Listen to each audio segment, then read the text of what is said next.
बहुत ही important topic मैं आपके साथ डिस्कस कर रही हूँ, एंडोमेट्रियोसिस एंड एडनोमायोसिस। इसकी पैथोफिजियोलॉजी में ये क्यों होता है ये डिस्कस नहीं करूँगी, सीधा ट्रीटमेंट पे जाऊँगी वरना वीडियो बहुत लंबी हो जाएगी।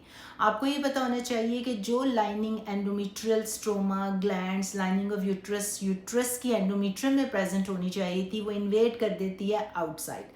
अगर वो यूट्रस की मायोमेट्रियम मसल में चली जाती है, हम उसको कहते हैं एडनोमायोसिस। यूट्रस जो है बल्की हो जाता है, साइज में बड़ा हो जाता है, पीरियड बहुत हैवी होते हैं, बहुत पेनफुल होते हैं। और अगर वही लाइनिंग निकल के आपके ब्लैडर या रेक्टम को या इवन डायफ्राम या कहीं पे भी फैल जाए, स्कार टिश्यू डेवलप हो जाता है, क्रॉनिक पेल्विक पेन हो जाती है, इंटीमेसी के टाइम पे बहुत दर्द होता है, पेनफुल पीरियड होते हैं, और अगर बहुत डीप पेनिट्रेशन हो तो इनफर्टिलिटी भी हो जाती है। इसकी स्टेजेस होती हैं। अगर बहुत माइल्ड है तो आपकी फर्टिलिटी जो होती है वो प्रिजर्व्ड होती है, आप प्रेग्नेंट हो सकते हैं अगर ट्यूब्स ओपन है और इतना दर्द नहीं दे रहा आपको। लेकिन अगर टाइम हो गया है और आप प्रेग्नेंट नहीं हो पा रहे तो प्लीज़ जल्द से जल्द फर्टिलिटी डॉक्टर से ताउन कर लें और देख लें कि आईवीएफ के कैंडिडेट तो नहीं है। टाइम बर्बाद करने की ज़रूरत नहीं है। ऑलवेज एक्सपर्ट के पास चले जाएं अगर कुछ अर्सा आपने ट्रीटमेंट ले लिया है। लाइफस्टाइल बहुत मैटर करता है। Of course anti inflammatory diet लेनी है, फाइटोएस्ट्रोजेंस, कुछ अर्ब्स होते हैं, कहते हैं जी शतावरी ले लें, शोका ले लें, ये सारी चीज़ें लाइफस्टाइल में आती हैं। स्ट्रेस को कम रखें, स्लीप बेहतर करें, मेडिटेशन करें, एक्सरसाइज करें। ये चीज़ें तो आपको कोई बीमारी हो या ना हो, it should always be a part of it. बात कर लेते हैं जब बीमारी है तो फिर क्या करना है, फिर उसे एक्सपर्ट के पास जाना है। तो सर्जिकल ट्रीटमेंट हो जाएगा। अगर आपने अल्ट्रासाउंड कराया, एमआरआई करवाया, उसमें बड़ी बड़ी चॉकलेट सिस्ट नजर आ रही हैं, बहुत बैड केस ऑफ एंडोमेट्रियोसिस है, सर्जिकल एक्सीजन करना पड़ेगा। एंड यू नो कि मैं मिनिमली इन्वेजिव पेल्विक सर्जन हूँ, मैं खुद भी ये सारी एक्सरसाइज करती हूँ और फुल ग्रेड करते हैं और जो एंडोमेट्रियोटिक लीजन्स होते हैं उनको निकालते हैं। लेकिन कभी कभी आपको मल्टी डिसिप्लिनरी अप्रोच करनी पड़ती है, यानी कि दूसरे डॉक्टर्स को इन्वॉल्व करना पड़ता है, क्योंकि रेक्टम और ब्लैडर में अगर डीप इन्फिल्ट्रेशन हो तो खुद से हीरो बनने की ज़रूरत नहीं होती। जो इस चीज़ के एक्सपर्ट्स होते हैं ब्लैडर रेक्टम, उन लोगों को साथ इन्वॉल्व कर लेना चाहिए ताकि सर्जरी करते करते कोई लेने के देने ना पड़ जाए, कोई कॉम्प्लिकेशन ना हो जाए।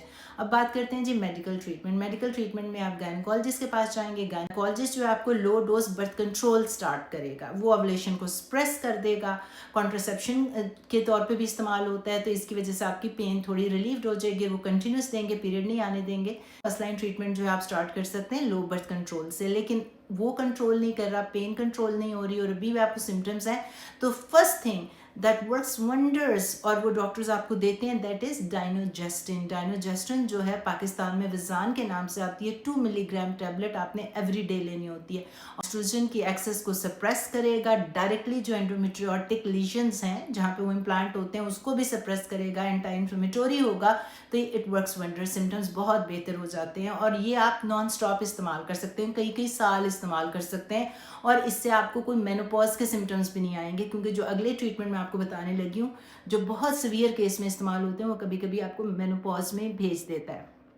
कुछ गायनेकोलॉजिस्ट आपको देते हैं ब्रेना आईयूडी, वो भी हेल्पफुल होता है, लेकिन बहुत ज़्यादा सिम्टम्स हो तो कभी कभी हेल्पफुल नहीं होता है। एडनोमायोसिस में खासतौर पे दी जाती है तो वो उसके लिए यूज़फुल होता है। कभी डॉक्टर आपको प्रेमिलिट एनबी दे देता है जो सिंथेटिक प्रोजेस्टिन होता है, वो भी 5 मिलीग्राम से लेके 15 मिलीग्राम तक आपको दे दी जाती है। कभी साइक्लिकल दे दी जाती है, उसमें पीरियड आते रहते हैं और कभी पेन को कंट्रोल करता है, कभी नहीं करता। लेकिन उसके बाद कुछ डॉक्टर्स आपको दे देते हैं ड्यूफेस्टॉन, जो कि एक्चुअली बीएचआरटी के साथ में कभी कभी देती हूँ अगर मुझे माइक्रोनाइज प्रोजेस्टेरॉन ना मिल रहा हो। वो भी सिंथेटिक प्रोजेस्टिन है, एंडोमेट्रियोसिस के लिए वो नहीं बनी हुई। तो ड्यूफेस्टॉन जो है उसको कंफ्यूज मत करें, सिंथेटिक प्रोजेस्टिन होता है। तो ये बीएचआरटी जब मेनोपॉज के सिम्टम्स हो उसमें देनी चाहिए, not the treatment for endometriosis. कुछ डॉक्टर्स आपको डेनाजोल दे देते हैं। डेनाजोल बिग नो पास्ट हो गया हुआ है। जब कोई और चीज़ प्रेजेंट नहीं थी तो डॉक्टर्स उसको देते थे, उसके साइड इफेक्ट बहुत ज़्यादा हैं। वो सिंथेटिक प्रोजेस्टिन नहीं है, वो सिंथेटिक डेरिवेटिव ऑफ टेस्टोस्टेरोन है। उसमें जो होता है आपके एक्नी आना शुरू हो जाते हैं, फेशियल हेयर हो जाते हैं, सर के बाल गिरना शुरू हो जाते हैं और कभी कभी क्लिटोरोमेगली उसके प्राइवेट एरियाज होते हैं उसमें इश्यूज आना शुरू हो जाते हैं। और कुछ लोग इसको टॉलरेट, बल्कि many women don't tolerate it well. तो इसकी वजह से ये हिस्ट्री में दी जाती थी, यानी कि पास्ट में दी जाती थी। आजकल कोई डॉक्टर इसको नहीं देता क्योंकि डाइनोजेस्टिन आ गई है। अगर आपकी डायनोजेस्टिन सिम्टम्स कंट्रोल नहीं कर पा रही तो फिर आपने GnRH एंटागनिस्ट या GnRH एगनिस्ट इस्तेमाल करने हैं। पिट्यूटरी हार्मोन्स होते हैं LH, FSH, उनको डायरेक्टली सप्रेस करता है और जिसकी वजह से एस्ट्रोजन के लेवल्स को भी सप्रेस करता है, उसमें कमी लेकर आता है। तो बाहर के मुल्कों में USA, UK में मिलते हैं ये एलेग्लिक्स, रेलोग्लिक्स के नाम से। एलेग्लिक्स 2 डोजेस में आता है। 150 मिलीग्राम आपने डेली लेनी है या फिर आपने 200 मिलीग्राम ट्वाइस डेली लेनी है अगर सिम्टम्स बहुत ज़्यादा हैं और 150 काम नहीं कर रही। दूसरी वाली टैबलेट जो होती है relugolix is even better than elagolix. FDA approved है और बनाई ही एंडोमेट्रियोसिस के लिए गई हैं। और जो रेलोग्लिक्स होता है उसके अंदर एड बैक थेरेपी होती है एस्ट्रोजन की। उसका क्या मतलब है, जब भी आप ये GnRH एगनिस्ट या एंटागनिस्ट इस्तेमाल करते हैं तो आप मेनोपॉज में चले जाते हैं। आपकी सप्रेशन ऑफ एस्ट्रोजन के लेवल इतने लो हो जाते हैं कि आपको मेनोपॉज के सिम्टम्स आना शुरू हो जाते हैं, हॉट फ्लैशेस आते हैं, एंग्जाइटी डिप्रेशन हो जाता है, हड्डियाँ भुरभुरी, बोन हेल्थ बड़ी ख़राब हो जाती है। इसकी वजह से इन मेडिसिन को जब आप इस्तेमाल करते हैं और अगर आपने लंबे अरसे के लिए इस्तेमाल करनी है तो फिर अगर 6-7 महीने हो गए आपको एड ऑन थेरेपी इस्तेमाल करनी चाहिए। उसमें आ जाते हैं कि लो डोज एस्ट्रोजन, ये जो बायोइडेंटिकल हार्मोन रिप्लेसमेंट थेरेपी है यहाँ पे ये काम आएगी। ट्रांसडर्मल लो डोज एस्ट्रोजन और उसके साथ जो है प्रामिलिटन जिसे नोरएथिस्टेरोन 5 मिलीग्राम वो देना शुरू कर देते हैं ताकि ये खवातीन जो इस मेडिसिन पे हैं उनको मेनोपॉज ना हो और मेनोपॉज के सिम्टम्स या बीमारी ना आए, क्योंकि मेनोपॉज की भी तो अपनी बीमारी है ना। आप खुद से इन खवातीन को मेनोपॉज में डाल रहे हैं तो उसकी वजह से आपकी हड्डियाँ और आपका हॉट फ्लैशेस और एंग्जाइटी डिप्रेशन शुरू हो जाएगा। जो दूसरी मेडिसिन थी रेलोग्लिक्स उसके अंदर एस्ट्रोजन और प्रोजेस्टिन ऑलरेडी प्रेजेंट होता है, आपको एड बैक थेरेपी की जरूरत नहीं होती, वो ज़्यादा महंगी होती है। दोनों जो है FDA अप्रूव्ड है, 1-2 साल के लिए इस्तेमाल कर सकते हैं।